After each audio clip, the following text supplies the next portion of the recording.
Muchísimas gracias, señor Rodríguez, por sus palabras. Gracias a ambos por esta bienvenida y por esta inauguración oficial. Y una vez inaugurada esta jornada, centrada, como venimos diciendo, en la realidad post-COVID y en cómo transitan nuestras ciudades hacia un nuevo modelo en el marco de la Agenda 2030, vamos a dar paso a una mesa de diálogo centrada en la transformación y alineación desde tres perspectivas: planeta, personas y prosperidad. Voy a invitar al escenario a nuestros tres participantes que están ya preparados, dispuestos a compartir con nosotros y nosotras sus experiencias, sus conocimientos valiosísimos. Ellos son Adela Mesa, Albert Canigueral y Daniel Trurán. Los iré presentando uno a uno, puesto que vamos a escucharles uno a uno y así tenemos fresca su biografía, un resumen necesario de su larga y productiva trayectoria profesional. Y dado que la primera en intervenir va a ser Adela Mesa, pues voy a hablarles primero de ella. Es profesora titular de Ciencia Política y de la Administración en la Universidad del País Vasco y actualmente directora del Máster en Gobernanza y Estudios Políticos dentro de la Facultad de Ciencias Sociales y de la Comunicación.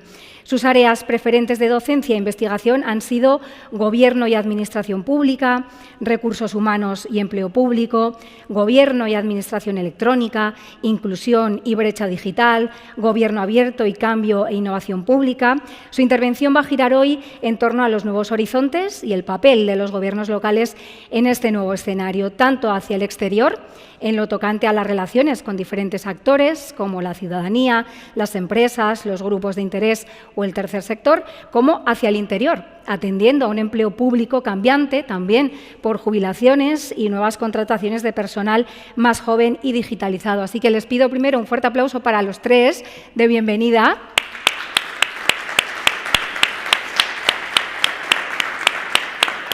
Y les dejo tanto a los aquí presentes como a quienes nos siguen vía streaming con la primera de las intervenciones, con la de Adela Mesa. Eskerrik asko.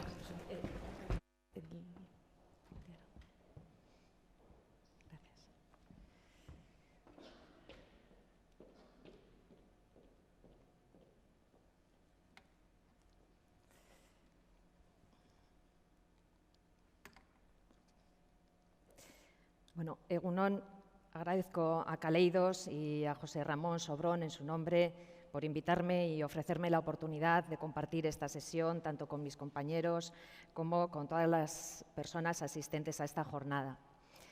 Hoy, 25 de noviembre, Día Internacional contra la Violencia hacia las Mujeres, quiero mostrar mi reconocimiento hacia todas las mujeres que son y han sido víctimas de violencia machista, ni una menos. El encargo que nos trasladó José Ramón suponía invitarnos a una reflexión muy necesaria acerca de la nueva realidad que se abre ante nosotras y nosotros tras el duro periodo que hemos pasado de restricciones ciudadanas durante la pandemia sanitaria de la COVID-19. Bien, ¿qué modelo de administración pública se dibuja tras la pandemia, ¿no? Verán que en este tiempo tan reducido que tenemos, ¿no?, de exposición, no puedo entrar en todos los detalles que me gustaría, ¿no? Únicamente pues, me ocuparé de destacar aquellos elementos que considero más relevantes. Bueno, a efectos didácticos he dividido mi presentación en tres partes. Comenzaré en primer lugar con algunas consideraciones acerca de los paradigmas actuales en gestión pública. En segundo lugar, abordaré algunos valores fuerza que han emergido durante la actual pandemia sanitaria motivada por la COVID-19. Y, en tercer lugar, apuntaré algunas cuestiones a tener en cuenta ante el nuevo escenario y los nuevos retos. Nueva gestión pública, nueva gobernanza, gobierno electrónico, gobierno abierto, administración inteligente o smart y cada vez con más insistencia, innovación mediante inteligencia artificial, son las denominaciones más extendidas de lo que hoy en día podemos calificar como nuevos enfoques en administración y gestión pública. Son enfoques que se complementan, pero cada uno de ellos, a su vez, introduce elementos distintivos. Todas y todos los presentes conocemos con mayor o menor profundidad estos paradigmas que aquí presentamos y véase en la diapositiva adjunta pues algunos de los rasgos diferenciadores que podríamos destacar. Observando este cuadro adjunto, puede dar la impresión de que se da una sucesión y superación de unos paradigmas tras otros, e incluso cronológicamente o con leves solapamientos. Bueno, mi visión difiere de esta imagen. Mi interpretación es que los enfoques aquí presentados confluyen. Uno no sustituye a los anteriores, sino que se da entre ellos un encaje, una intersección, de modo que destacan uno u otro según la contingencia del momento. Así, según el enfoque predominante, se dan unas características por encima de otras en cada momento. En el segundo cuadro se muestra cómo, comparando algunos de estos enfoques, los elementos fundamentales, los pilares, son muy similares en todos ellos. De lo expuesto se extraen conceptos y valores como la accountability, la transparencia y la participación ciudadana, y todos ellos acompañados por la tecnología. La cuestión es el peso o relevancia que se dan los mismos en cada momento por parte de los gestores y las gestoras públicas, que seguirán los parámetros del enfoque predominante en cada momento. El papel de la ciudadanía no está claro. La ciudadanía, por su parte, es muy diversa. Situándonos en los extremos, se darían situaciones de ciudadanas y ciudadanos que preferirían una administración garantista, clásica, que les moleste poco. Y por otra parte, en el otro extremo, una ciudadanía comprometida y queriendo participar y colaborar en los asuntos públicos. Para finalizar con esta parte de mi intervención, que tiene que ser necesariamente breve, y mirando a futuro, además de los elementos señalados, digitalización, transparencia, inclusión, etcétera, mi propuesta es que deben ser organizaciones dispuestas y preparadas para la transformación continua y disruptiva en ocasiones. Pensemos en todo el proceso de robotización que se avecina. Podríamos hablar, quizás, y esta es mi propuesta, de administraciones transformativas, esto es, con fuerza, ¿no?, para adaptarse a los cambios y a los retos que se avecinan, o podríamos optar también por enfoques ya conocidos, como el nuevo servicio público, que se asienta en una concepción de que el Gobierno pertenece a las ciudadanas y a los ciudadanos. Bueno, está por ver que nuevos enfoques van adquiriendo mayor predicamento en los próximos años. Pasando al segundo punto, referido a la reacción de los gobiernos locales y de su ciudadanía ante la crisis provocada por la pandemia sanitaria, hay que considerar, siguiendo a Vallespín, que la crisis sanitaria declarada en marzo de 2020 ha producido una gran incertidumbre vital y esta ha derivado en gran incertidumbre política, cuestión que habrá y convendrá analizar detenidamente en otro momento y lugar. Fijémonos ahora en las etapas: confinamiento, desescalada, fin de la desescalada, pero inicio también y temor, ¿no?, a repuntes, como ha ocurrido y está ocurriendo, de hecho, en la actualidad. A lo largo de todas estas etapas, conviene destacar algunas de las acciones meritorias, hay que insistir, que se realizaron desde las instituciones locales, municipales, pero también provinciales. Se llevaron a cabo iniciativas en el ámbito económico, impulsando, ¿no?, ayudas a empresas, autónomos, sanitarias, con la desinfección de exteriores y de interiores de residencias y pisos tutelados, o compra y distribución de mascarillas cuando escaseaban estas, de atención social, llamando por teléfono a personas mayores que vivían solas o proporcionando menús a familias en situación vulnerable. Todas ellas fueron determinantes para reflotar muchas situaciones complicadas en la vida de las personas que de forma sobrevenida lo estaban pasando muy mal en múltiples aspectos. La iniciativa ciudadana también jugó un papel protagonista, ayudando a hacer la compra a los mayores, cuidado de los niños, coser mascarillas, etc. Siguiendo de nuevo a Vallespín, sintetiza cómo la primera ola se centró en priorizar la protección de la vida frente a otros derechos, mientras que la segunda ola propició que emergiera un espíritu más centrado en el nosotros, frente al individualismo anterior, imperante. Afloraron asimismo deficiencias de funcionamiento del sistema y que mostraban que es necesario allanar más profundamente las relaciones entre ciudadanía e instituciones y pasar de las fases declarativas a la acción. A continuación voy a destacar algunos puntos críticos que no eran nuevos, pero que destacaron de forma relevante durante la pandemia. Se trata del fenómeno de la digitalización de la sociedad y especialmente de los servicios públicos. Al inicio de la pandemia, la digitalización se presentó como una herramienta de salvación para que no se parara la actividad, ni en el ámbito educativo, ni en el laboral, ni en otros muchos. Las administraciones públicas, por cierto, altamente digitalizadas, derivaron mayoritariamente a la ciudadanía a este canal. Ello salvó en gran parte la situación. Se podía operar de forma no presencial desde cualquier lugar, en cualquier momento, con menor coste económico y con menor riesgo para la salud. La cuestión es que esta situación se convirtió en muchos casos en el canal principal de relación entre la ciudadanía e instituciones, ignorando la obligatoriedad de ofrecer el resto de canales, principalmente el presencial. La cita previa y el volumen importante de efectivos en modalidad de teletrabajo han mermado asimismo los derechos de los ciudadanos en relación con las administraciones públicas durante todo el periodo.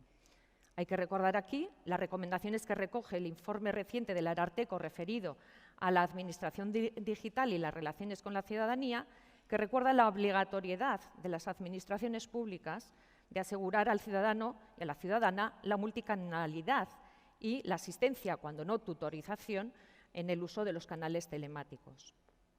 En definitiva, se ha perdido cercanía en el trato es menos humano, se ha ahondado en la brecha digital, principalmente representado en las personas mayores, los de menor nivel de estudios y las personas vulnerables en general.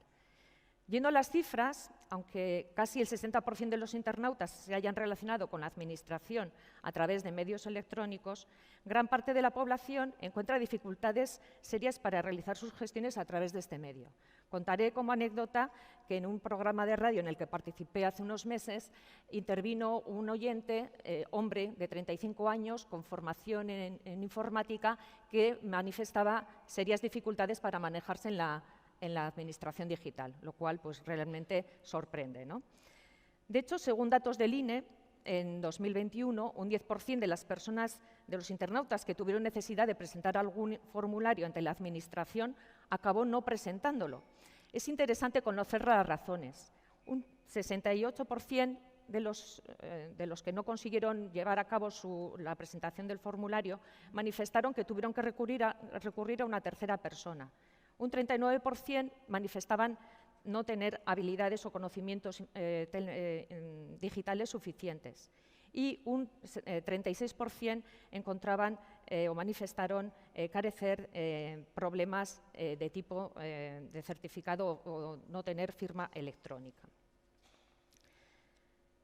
Otro fracaso de las administraciones públicas desde el inicio de la pandemia fue la incapacidad de movilizar al personal para labores de rastreo o contagios COVID y no generar la confianza suficiente en dispositivos móviles de alarma para manifestarlo a través, ¿no?, en casos de COVID, ¿no? No obstante, me gustaría concluir este apartado recogiendo las palabras de Kim Brugge en una publicación reciente en la cual señalaba, citando a Beck, que fracasamos cuando intentamos hacer frente a los grandes problemas colectivos con las escasas fuerzas de nuestras biografías individuales. La pandemia exige dejar de comportarnos como clientes exigentes y asumir que solo como ciudadanos y ciudadanas lograremos superar una fragilidad que nos es innata. Y siguiendo a este mismo autor, el debate surgido durante la pandemia no se ubicaría en optar por más o menos expertos o más o menos políticos, sino que la respuesta ha de ser más democracia. Pasando al tercero de los apartados, inicio ahora este tercer bloque de mi intervención, que se va a articular en una serie de elementos propositivos sobre las transformaciones en las administraciones públicas y que van a tener lugar en un horizonte muy cercano. Tres pronósticos que las administraciones públicas no pueden ignorar son los siguientes. Para el 2050, el 70% de la población mundial vivirá en ciudades. La población española mayor de 65 años representará el 34,4% del total y la temperatura global podría subir hasta 3 grados. Comenzaré refiriéndome a las transformaciones del entorno y de las relaciones con las administraciones públicas. Uno de los frentes más urgentes, como se vienen manifestando, es conseguir una más elevada digitalización de las ciudadanas y de los ciudadanos. En una sociedad donde el 93,9% de la población ha accedido a Internet en alguna ocasión en los últimos 3 meses y el 99,5% cuenta con teléfono móvil, no se entiende que las dificultades para utilizar la administración electrónica sean tan extendidas. Deben habilitarse personas facilitadoras para dichos fines, como contempla la propia normativa, y no dejar dicha tarea casi en exclusividad en manos de las personas o del tercer sector, como se ha visto también durante la pandemia, ¿no? Especialmente en el caso de las personas mayores, ¿no? Fomentar también actividades económicas respetuosas. Otra iniciativa que también está en auge sería el fomentar actividades económicas respetuosas con el medio ambiente, ¿no? Como es el caso de los huertos urbanos, ¿no? Pero otro elemento que me parece a mí importante a tener en cuenta es la juventud. A comienzo de curso yo pregunté a mi alumnado de segundo y de cuarto curso cuál era, que indicaran, ¿no?, cuál problema dentro del ámbito local, dentro de su municipio, les preocupaba, ¿no?, o les molestaba, ¿no? Mayoritariamente manifestaron que lo que les preocupaba era el transporte o la atención sanitaria, ¿no? Esto obviamente dejaba a las claras que estos jóvenes desconocían el contenido de las competencias municipales, ¿no? Los y las jóvenes están en el punto, y han estado, ¿no?, en el punto de mira de las críticas en diferentes fases de la pandemia. La realidad es que apenas se les ha tenido en cuenta. Claro, además, los jóvenes, cuya fuente de información mayoritaria no son las fuentes convencionales, sino las redes sociales, presentan en España niveles muy bajos de confianza hacia las instituciones políticas. Solamente el 20% de los jóvenes y de las jóvenes en España confían en el Congreso, el 19% en el Gobierno y, ojo, muy preocupante, solamente un 13% confía en los partidos políticos. Los jóvenes ya son presente, como se decía o como se popularizó en la reciente conferencia de Glasgow, y, como vemos, su visión de las instituciones de forma generalizada es bastante negativa. Bajo estas condiciones, bueno, ¿cómo atraer a los jóvenes al ámbito público? Pues este será un gran reto, ¿no? Por otro lado, dando un cierto giro, los Estados ya hace tiempo que no pueden resolver por sí solos los denominados problemas malditos o problemas perversos. El hambre en el mundo, la inmigración. La forma de afrontar dichos retos tiene que ser necesariamente comunitaria, contando con la ciudadanía y no como mero sujeto al que se acude para avalar determinadas iniciativas institucionales, sino como agente activo, asegurando su inclusión, la igualdad de oportunidades, la igualdad de género, el cuidado del medio ambiente y corresponsabilizando a la ciudadanía en el mantenimiento de dichos valores. Tal y como recoge The Economist, una revista de reconocido prestigio, si en el año 2021 ha sido decisivo la lucha contra la pandemia, en el 2022 el reto será adaptarse a las nuevas realidades o a las nuevas en los diferentes ámbitos, ¿no?, en el trabajo, en viajes, etcétera. Pero sobre todo, y lo que aconseja es evitar generar una nueva divisoria mundial, es decir, una divisoria entre los vacunados y no vacunados, a lo que se sumaría la divisoria norte-sur, la divisoria conectados-no conectados. Por otro lado, también es relevante el aumento galopante de los regímenes autocráticos en el mundo. Eso también lo apunta The Economist y otros autores, ¿no?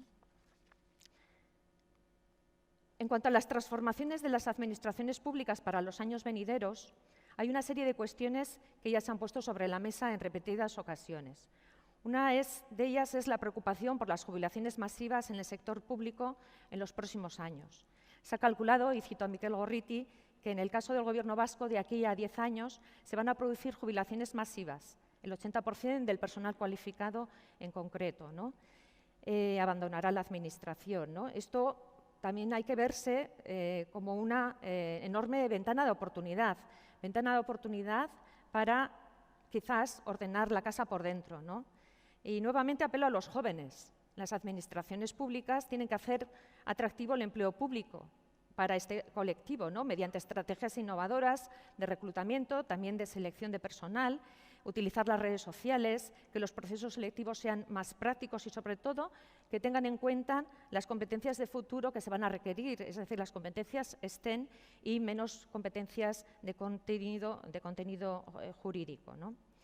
Muchos de los trabajos rutinarios que experimentarán un proceso de robotización y se podrán destinar efectivos a otro tipo de tareas más de, pues de concepción o pensantes, ¿no?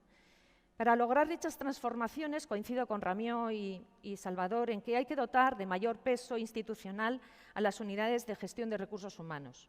Deben ubicarse cerca de las altas instancias políticas para implicar a estos en la maquinaria administrativa y que no la vean como una mera labor mecánica sin preocuparse por una política de personal acorde con los tiempos actuales, ¿no? Ligado al fenómeno de las jubilaciones masivas, cabe apostar también por prácticas de mentoring o mentoría como mecanismos que permitan a las organizaciones no perder el know-how y realizar un traspaso de funciones ordenado y de calidad. Otra herramienta que deberían fomentar las distintas entidades administrativas son las redes de empleadas y de empleados públicos. Hay muchas. Algunas de las más conocidas sería pues, Novagov o también ahora abriéndose camino mujeres en el sector público, ¿no? Estas redes impulsan el networking y favorecen sentimientos ilusionantes por el trabajo y el servicio público, que no es poco. Y además, con perspectiva de género, reivindicando también que las mujeres ocupen puestos directivos, dado que actualmente solamente alrededor de un 34% de los puestos directivos están ocupados por mujeres. Siguiendo en esta misma línea, una cuestión pendiente, injustificadamente aplazada, es la creación, la construcción de una función pública directiva con regulación y compromisos propios y que no dependa de los políticos para su carrera profesional, como recuerdan algunos autores como Dunston y Lapuente. Separando las trayectorias profesionales de unos y otros, aseguran estos autores, las democracias muestran una mayor calidad. Al sumar a esto, habría que mencionar los sistemas de integridad pública, hay que apostar por ellos, un sistema de integridad pública que impregne a toda la organización y no que quede únicamente recogido en códigos o documentos bien intencionados de buen gobierno. En definitiva, pensemos institucionalmente, como diría Eklund en su libro homónimo. Finalmente, que las instituciones den mayor espacio, también con los hechos, a la participación y a la colaboración ciudadanas. Véanse los casos planteados al inicio de mi presentación, porque al abordarnos nos hará ver a las instituciones como parte del nosotros, como indicaba Vallespín. Eskerrik asko, muchas gracias.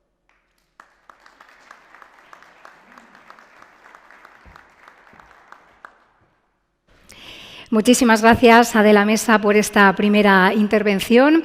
Muchas cuestiones puestas ya sobre la mesa. Imagino que además de tomar buena nota mental de todo ello, estarán tomando nota física, pero para ayudar en esta tarea también les diré que las presentaciones que hoy vamos a poder disfrutar van a estar disponibles en la web kaleidos.red.org, así que también si se escapa algún detalle en el momento, pues que sepan que van a estar bien localizados. Vamos a seguir adelante con otras experiencias, con la sabiduría compartida hoy aquí en esta mesa de diálogo. Es el turno de Albert Cañigueral y también voy a hacer una pequeña presentación para poner a Albert en contexto. Es director general de Datos Abiertos, Transparencia y Colaboración de la Secretaría de Gobierno Abierto de la Generalitat de Cataluña. Es autor del libro El trabajo ya no es lo que era, nuevas formas de trabajar, otra manera de vivir. Explorador, consultor y divulgador acerca de las necesarias transiciones derivadas de la digitalización en la sociedad. Es, creo que utilizo sus propias palabras, un Sherpa para explorar un mundo en constante cambio y para un uso responsable de la tecnología en la sociedad digital. Una valiosa perspectiva, pues, para abordar asuntos como el futuro del trabajo, las plataformas digitales, la innovación social digital, las ciudades, la política pública, la transparencia y apertura de datos, la innovación regulatoria, la economía colaborativa, en fin, una larga lista de cuestiones y, en conjunto, el cambio cultural interno que todo ello supone en un contexto de gobierno abierto. Así que nos quedamos con la exposición de Albert Cañigueral y le damos también un fuerte aplauso, por favor.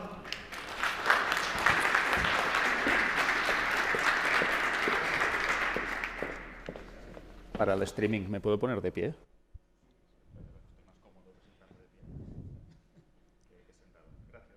placer.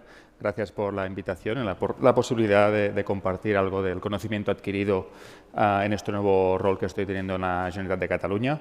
De hecho, hace solo 6 meses que estoy en la administración. Como os he comentado en el currículum, pues vengo del sector privado, he estado 10 años siendo autónomo, por tanto, muchas de una curva de aprendizaje acerca de lo que significa estar en el sector público importante en los últimos 6 meses. Y bueno, con este cargo relacionado con el Gobierno abierto, ¿no? En la Secretaría de Gobierno abierto, pues los datos abiertos, la transparencia, la colaboración, que van muy entrecruzados y ya se ha ido mencionando en la presentación de Adela. Dentro de todo lo que hemos venido haciendo, voy a explicar un poco el poder de los datos abiertos, ¿no? Y con un ejemplo muy concreto para que luego podamos pues, seguir reflexionando y además creo que conectado con algunos de los casos que ayer durante la cena de la noche pude aprender también que se van a presentar posteriormente. Una de las cosas que han ocurrido en estos 6 meses en la Administración han sido las primeras jornadas anuales, porque no se hacían anteriormente, de Gobierno abierto. Y como no podía ser de otra manera, se centraron en el ámbito de la pandemia, ¿no? Cómo el Gobierno abierto, con esta transparencia, esta colaboración y estos datos abiertos, ha ayudado a gestionar la pandemia de una manera que no hubiera sido posible.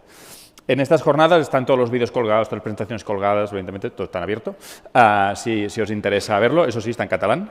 La primera jornada se hizo en la sala magna de la Universidad de Barcelona y nos presentó Clara Prats, que es una gran científica y sobre todo, especialmente una gran divulgadora de cómo los datos abiertos han sido clave para la gestión de la pandemia. Os recomiendo, si tenéis unos 20 minutos también para ver la presentación que hizo Clara Prats. Y la menciono porque voy a enseñar algunas de sus diapositivas para que luego reflexionemos acerca de qué significa estos aprendizajes en otros entornos. Al principio, realmente, en marzo, cuando nos paralizamos y nos encerraron en casa, no teníamos datos, no sabíamos nada de qué estaba ocurriendo, no teníamos información, ¿no? Realmente estamos muy en el vacío. Imaginaros, pues, no sabíamos ni de qué enfermedad estábamos hablando, no había esos datos, no sabíamos realmente si había muerto gente anteriormente antes de tener estadísticas oficiales, no eran datos comparables, los sistemas informáticos no estaban preparados, el Departamento de Salud te pasaba los datos en un PDF cada mañana, no había manera de funcionar todo eso. Por suerte, en pocas semanas y en pocos meses la cosa se aceleró por necesidad, por urgencia, ¿no? por la pandemia. Y podemos decir que estamos en un escenario mucho mejor. Y destacar cosas que ahora, un poco, podemos casi decir, a toro pasado, aunque estamos aún con las mascarillas, pero realmente en una situación mucho mejor, que hemos aprendido y que empezamos a dar por sentado, que no es tan obvio. Primero, datos abiertos de la propia enfermedad, de la pandemia. Por tanto, nos tenemos que poner de acuerdo qué medimos, ¿no? Para poder comparar, porque realmente muchas veces las cifras que se daban al principio no eran comparables. Por tanto, cuando tenemos un reto, en este caso pues la enfermedad relacionada con la COVID, primero tenemos que asegurarnos que los datos de la Organización Mundial de la Salud, los europeos, los locales, estemos hablando de lo mismo, porque si no estaremos comparando peras con manzanas y realmente no es exactamente lo mismo. Por tanto, primero, saber qué medimos, definirlo y hacerlo de una manera que sea comparable. La otra cosa que hemos aprendido es la importancia de la segregación. Ha habido, ¿no? Ahora siempre estamos diciendo en qué territorio, en qué zona, pues la territorialización de los datos es una de las posibles segregaciones, que en este caso ha sido muy importante, porque nos ha permitido orientar la política pública, ¿no? Los confinamientos o las aberturas o las restricciones en función del impacto de los datos que hemos visto primero en el territorio.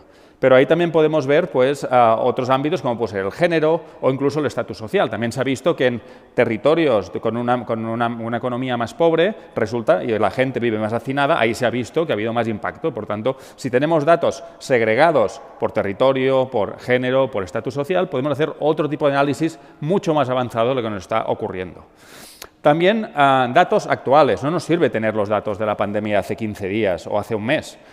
Tenemos los datos cada mañana y realmente los departamentos de salud cada mañana están publicando esos datos y ya no en PDF, sino en un formato reutilizable y compartido. Y esto está automatizado. Y es importante luego también ver las series históricas, ¿no? Porque tenemos toda la historia de lo que ha ocurrido. Y no solo en el caso de la COVID, te digo, por ejemplo, en departamentos como el Departamento de Interior, tema de bomberos, tema de emergencias, pues tienen series históricas de los últimos 10 años. Esto permite hacer un análisis de lo que ha ocurrido en un ámbito concreto muy importante. Por tanto, datos actualizados, datos automatizados y series históricas que nos permiten saber qué ha ocurrido y cómo está evolucionando. cruzarlo con otros datos que no son tan obvios. Empezamos también a ver la movilidad, qué ocurría cuando abríamos ciertas cosas y había más movilidad, qué ocurría con la COVID. Y podemos empezar a cruzar datos que ya no eran datos sanitarios, sino datos de contexto. La gente se mueve, ocurren cosas, ¿no? Por tanto, y ahí tiene impacto. Empezamos a cruzar datos de sectores distintos que no eran tan obvios ni se hacía tan a menudo tampoco. Por tanto, aquí, y datos, ya digo, desde el propio Google, en este caso ámbito privado, Facebook en el Data for Good, pues también las tendencias de movilidad o datos de movilidad abiertas del propio Ministerio de España.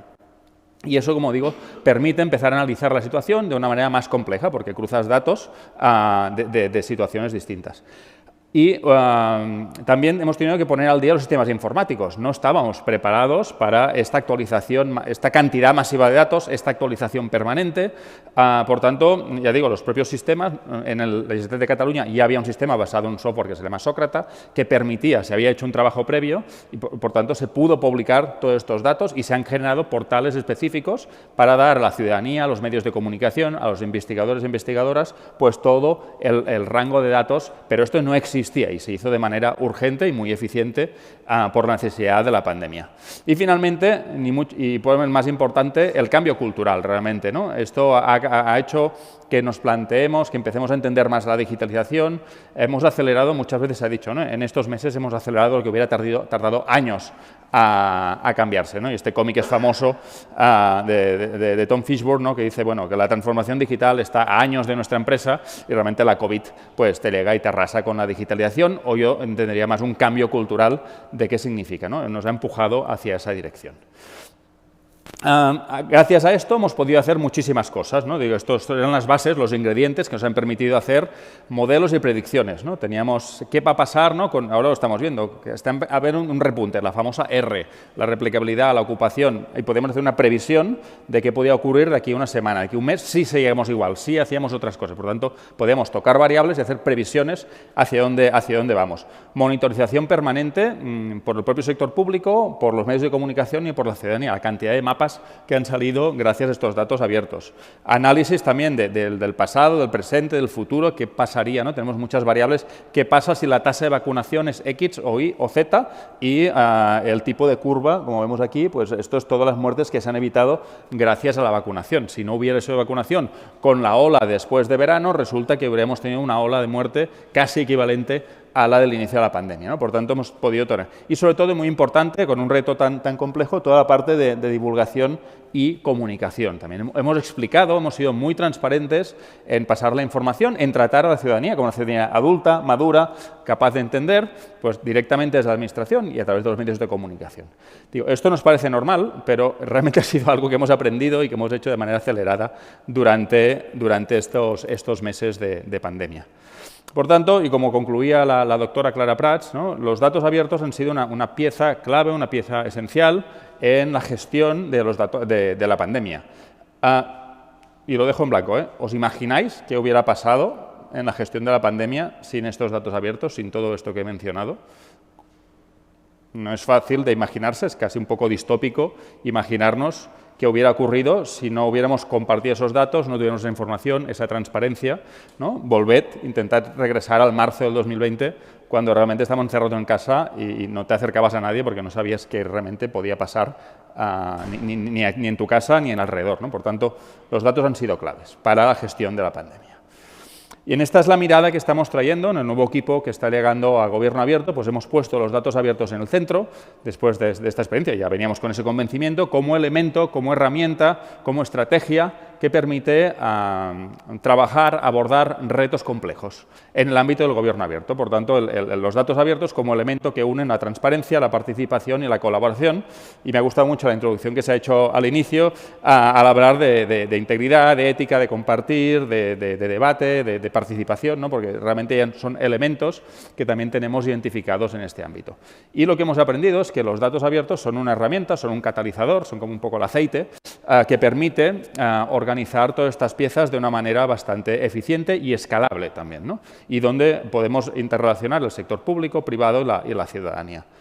Lo que debemos preguntarnos es si tenemos otros retos complejos en el horizonte, ¿no? Ahora hemos abordado un poco la parte de la pandemia y debemos preguntar, bueno, estos aprendizajes, ¿dónde podríamos aplicarlos? Estamos en el marco de la Agenda 2030, los ODS, pues bueno, este gráfico, no sé si lo habéis visto algunas veces, circuló bastante al principio de la pandemia, ¿no? Pues decir, bueno, hemos tenido la ola de COVID, pero realmente pues tenemos ahora un reto, una recesión económica y un cambio climático o una crisis climática enormes. Por tanto, cómo estos aprendizajes de la COVID se pueden aplicar a estos retos que son obvios, pero a otros retos que tengáis también a nivel municipal, ¿no? Y ahí es un poco la pregunta que quiero dejar abierta.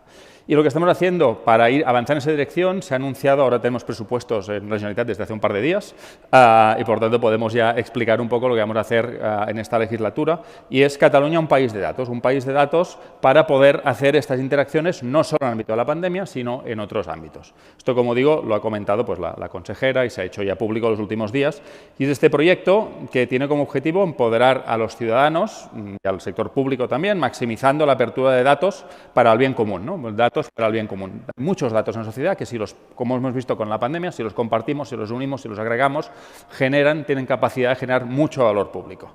Fortaleciendo, pues esto, la preparación de estos datos. Todo esto que ha ocurrido no ha ocurrido sin preparación, sin intención, sin mucho esfuerzo. Y también que del sector público podamos formular e identificar políticas públicas gracias a estos datos. Detrás de esta visión hay algo importante, seguro que habéis oído hablar de esto, del data is the new oil, ¿no? Los datos son el nuevo petróleo, y eso no nos gusta. Nos gusta más hablar de data is the new soil. Soil es el suelo, la tierra. Necesitamos una tierra que sea fértil para poder construir encima de esta. Por tanto, pasar de esta mirada de que los datos son el nuevo petróleo, que es algo que es muy extractivo, muy dañino y muy privado, que está solo en unas manos, sino que los datos son una tierra común, un espacio común, donde podemos todos ir a aportar datos y a buscar datos para hacer frente a estos retos. Por tanto, la idea está de que los datos son el nuevo territorio. Y aquí ha quedado, bueno, lo quería desgregar. Y luego, simplemente, como os decía, esto no va a ocurrir solo, necesita de atención y necesita de intención para que esta visión se pueda realizar. Los retos son diversos y mayúsculos. Os decía, por ejemplo, en el ámbito del sector público hay un cambio cultural. La gente del ámbito de la sanidad lo tiene más o menos claro ya, pero te vas al ámbito de la movilidad o te vas al ámbito del empleo y resulta que ese cambio cultural aún no se ha dado. No hay los sistemas para tener datos geolocalizados, segregados por género en ámbitos del sector público. También hay un aspecto regulatorio. Recomiendo el European Data Act, que es un trabajo que se está haciendo a nivel europeo, que va en esa dirección y que creo que empodera mucho a las administraciones públicas en relación de los datos. También un cambio cultural en el uso de las políticas públicas basadas en datos, en el diseño de la política pública, en el despliegue y en la evaluación de la política pública, ¿no? En todo el ciclo de vida de la política pública, cómo lo podemos hacer basado en datos. Lo hemos hecho muchas veces por ideas, por intuiciones. Si podemos sumar a esas ideas unos datos que validen el diseño y luego también la evaluación continua de esa política pública, igual que hemos cambiado, como digo, las restricciones en el ámbito, por ejemplo, de los restaurantes, del ocio y la restauración, en función de unos datos, ¿por qué eso no se puede aplicar a otros ámbitos del sector público? Luego también en el ámbito de la compra pública queremos en incluir cláusulas, un clausulado que por defecto, realmente teóricamente ya lo tendría que ser, pero no siempre es el hecho, no siempre se da así. Las empresas privadas que ofrecen servicio público, como puede ser ámbito de energía, temas de movilidad urbana, temas de limpieza, en el clausulado de estos contratos esos datos deben pertenecer a la administración pública y esta administración puede hacerlos abiertos y compartirlos para investigadores y ciudadanía. Por tanto, tenemos que avanzar en ese ámbito y no solo de datos, sino de algoritmos, pero esto ya da para otra charla. Y sobre todo hay un cambio cultural, como decía, de ser humilde, de entender que para resolver los retos la administración es necesaria, pero no es el único actor, no es suficiente. Por tanto, el sector privado y la sociedad civil también son necesarios. Por tanto, tener ese rol un poco más humilde.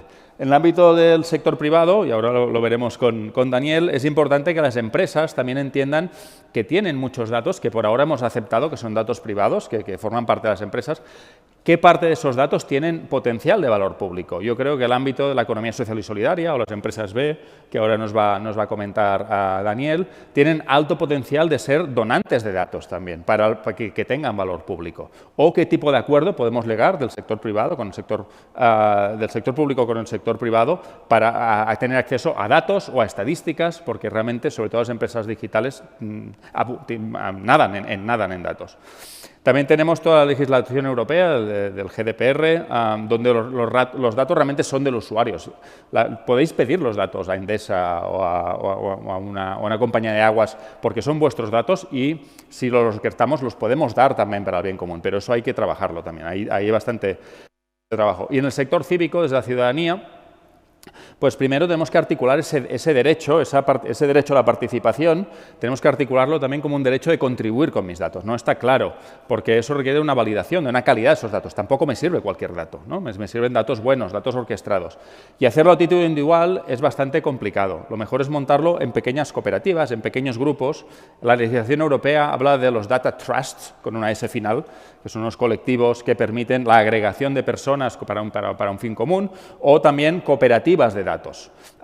Justo la semana pasada, hace 15 días, en Barcelona se presentó SalusCoop, lo tenéis aquí si luego queréis buscarlo, y es una cooperativa donde las personas se suman para poder donar sus datos sanitarios para la investigación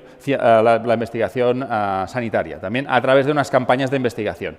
Y se ha hecho y no doy mis datos simplemente gratis a cualquiera, sino que lo hago de una manera ordenada, ¿no? Y hay unas licencias, y hay una aplicación, yo luego os la puedo enseñar, la tengo aquí en el móvil, yo estoy dando parte de mis datos de movilidad, sobre todo, cómo me muevo, para una serie de investigaciones, pero lo hago a través de una estructura, de una cooperativización. Y luego también, los que seáis más informáticos, toda la arquitectura informática de la Web3, separando un poco los algoritmos de los datos. Hasta el momento, BlaBlaCar, Airbnb, Facebook, algoritmos y datos están pegados. Para empoderar a la ciudadanía tenemos que separar algoritmos de datos y que los datos tengan vida propia y formen parte y estén en manos de la ciudadanía. Tenemos que ir en esa dirección, que no es nada fácil, pero nos permitirá trabajar en todo esto.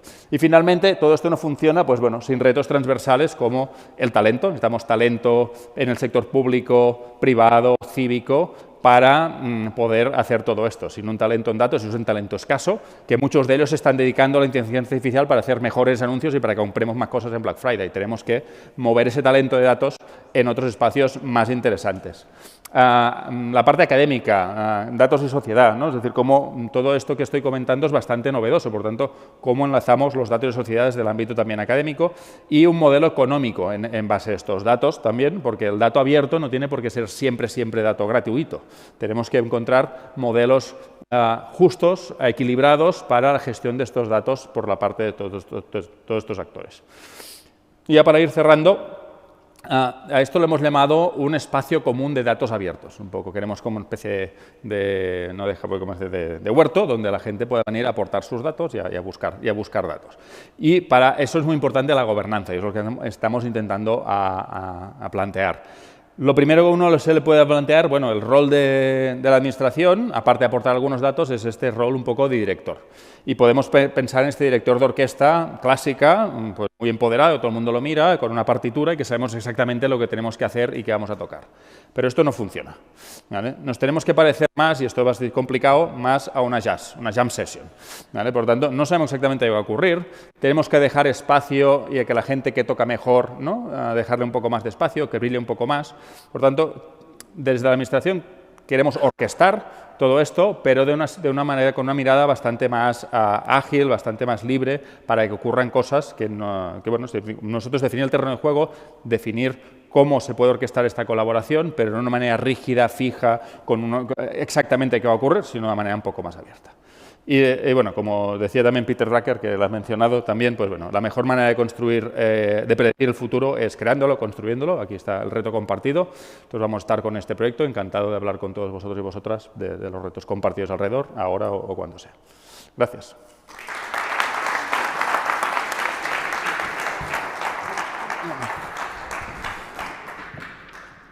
Muchísimas gracias, Albert Cañigueral, por su intervención y vamos a seguir adelante. Les voy a presentar al tercer integrante de esta mesa de diálogo, que recuerdo se enmarca en la idea de la transformación y alineación desde 3 perspectivas: el planeta, las personas y la prosperidad. Es el turno ahora de Daniel Trurán, es embajador del movimiento B Corp en Europa y España, director general de EBBF, Ethical Business Building the Future, integrante de Now Partners y cofundador del Impact Hub Madrid. Es profesor de innovación de impacto en la Escuela de Organización Industrial y profesor invitado en ESADE, Universidad de Cádiz y Universidad Camilo José Cela.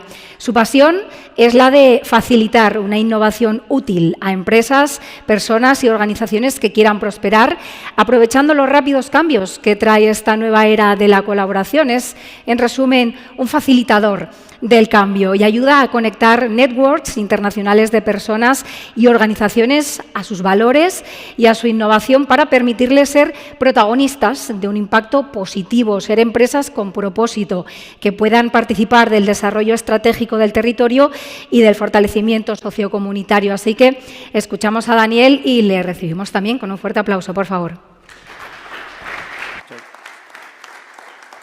El único problema de escuchar a Albert que te llenas de notas, uy, eso es interesante, pero bien. Entonces, mi reto aquí es esto de decir, bueno, la empresa, ¿qué papel tiene la empresa? ¡Clic! Casi por magia empieza. Pero empiezo con una enhorabuena. Una enhorabuena porque todos vosotros en los varios ayuntamientos habéis decidido paro todo. Eso es importante. Me voy a Vitoria a explorar, a entender cómo podemos mejorar. A vosotros como ciudadanos, paro todo, quiero entender. Esta curiosidad, este deseo de hacer las cosas diferentes significa que os doy una gran enhorabuena por estar aquí y a ver si conseguimos dar algo que sea útil y que vaya adelante. Entonces, lo que pregunté a Cristina Monge en un evento hace un par de semanas, cuidado porque yo hago este tipo de pregunta, ¿qué está pasando en el mundo? ¿Qué observas? La persona normal va en pánico, Cristina en 2 segundos dice, sí, muy claro, hay 2 curvas, hay una que está bajando, que es la del COVID, gracias a Dios, y otra que está empezando. Hemos puesto todos nuestros recursos, toda nuestra esfuerzo, toda nuestra agonía a resolver esto. ¿Puedo relajarme ahora? No.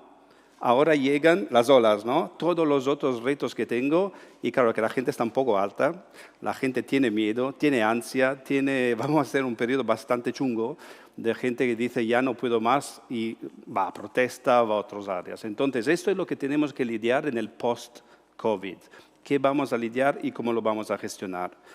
Gracias a Dios, espero que hemos aprendido algo al nivel de focalizar nuestras energías con un problema tan grande, tan impresionante, que nunca ha ocurrido antes como lo del COVID, que afectaba a todos. Es casi la primera vez que todos, mujeres, hombres de África, de Europa, de lo que sea, todos afectados de la misma manera, con el mismo problema, sin barreras y sin divisiones. Y lo que hemos aprendido es el potencial de la colaboración. Había 2 T's en esto, colaborar en acción, ¿sí? Crear ese doble vertiente. No sé si os enteráis de todos los datos abiertos, toda la información que se ha compartido para crear 6 vacunas en 6 meses, que en la historia de la humanidad nunca ha ocurrido antes. ¿Cómo? Colaborando. Hay tropecientos ejemplos de cómo realmente hemos entendido que la clave es colaborar para resolver los problemas que hemos tenido y los futuros que van a venir, que van a ser bastante importantes. ¿Y aquí qué pinta la empresa? ¿Tiene un nuevo rol la empresa? ¿Qué se le pide? Parece que hasta el Financial Times dice, aquí no funciona, hay que hacer otra cosa. Capitalismo realmente significa cómo creo capital y cómo distribuyo capital. El capitalismo no está malo. Lo que está malo es cómo creamos el capital y cómo lo distribuimos. Entonces, el capitalismo puede ser fantástico o terrible. Diría que por ahora va más por lo terrible que por lo fantástico. Y el Economist hace esa pregunta estupenda, oye, pero ¿por qué existen las empresas? ¿Cuál es el rol de las empresas? Pregunta a vosotros, ¿cuál es la esencia de una empresa? La empresa en esencia existen, y gracias a Albert por la inspiración que crea esta cosa. ¿Por qué existen las empresas? Para cualquier idea está bien. Eso, gracias, ganar dinero. Por supuesto, que si no, no es empresa, pero también tiene otro fin. Realmente es resolver los problemas de las personas, así de fácil. La empresa funciona cuando resuelve los problemas de las personas. El problema es que muchas veces las empresas causan problemas en lugar de resolverlos, pero realmente el fin de una empresa es esto. Y si ese es el fin, aquí vemos que hay un nuevo tipo de empresa. Yo hablo de las B Corps, pero hay miles y miles de empresas en España que no son B Corp ni mucho menos, que tienen esta idea de cómo utilizar la empresa. Personas que utilizan la fuerza de estas empresas como motor de cambio para un impacto positivo. Utilizar la empresa para algo positivo. Subrayo, estas B Corps son B de buenas, no son P de perfectas, ¿sí? No existe ningún ser humano aquí que es perfecto. Os aseguro que no existe ninguna empresa que sea perfecta, pero estas sí que tienen algo bueno, tienen una motivación distinta. Y todo esto se basa con esta lógica de, oye, tu empresa es buena, tu empresa es más buena que la suya, y tu empresa, ¿cuánto de mejor o peor es? Por favor, dadme un número que me diga cuánto ve de buena. Entonces, los genios que crearon esta metodología le ponen un numerito después de 250 preguntas que van muy en profundidad de la gobernanza, de la situación, de los empleados, de la empresa, del modelo de negocio, que dicen cuánto ve de buena es tu empresa. La lógica es 80 puntos, milagrosos, si lo consigues eres una muy buena empresa. Más allá, ganas dinero, gracias, que es el objetivo de la empresa, pero aportando a la sociedad. Y cuanto más a la derecha el número, mejor. Cuanto más bajo el número, ganas, pero chupando, no ayudando, no haciendo nada positivo para la sociedad. Y eso es un empuje para ir en esta dirección, para realmente crear este impacto positivo. Y para mí, la diferencia más importante, la transición más importante que ha ocurrido en estos últimos, diría yo, 2 años, del greenwashing, que está muy bien, porque las empresas saben qué tendrían que hacer y entonces hablan sobre lo que podrían hacer. El greenwashing, que es lo que yo ahora noto, es que la empresa sinceramente quiere ser mejor empresa. Sinceramente quiere cumplir con este rol, pero se queda con un deseo sincero, profundo, y nos llaman cada 2 por 3 cómo. Falta el cómo puede hacer esta transición. Había esas estadísticas de DIRSE que salió en septiembre. 75% de las empresas, que son muchas, ponen la ética, el propósito, realmente el centro de lo que es su estrategia, pero realmente solo el 26% toma sistemas que lo permitan.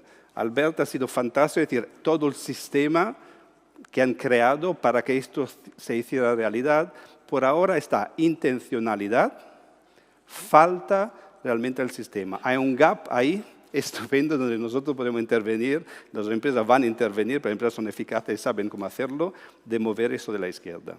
Y ahora a la acción. ¿Qué acción queremos que las empresas tomen? ¿Qué acción pueden tomar las empresas? Pausa. La empresa Eroski, para decirlo a alguien de aquí, ¿cuántos empleados tiene Eroski más o menos? ¿Tenéis una idea? Entonces yo me movería desde el Ayuntamiento de Vitoria a las personas que trabajan en el ayuntamiento. ¿Qué tendría Eroski? Diré las personas que trabajan en Eroski.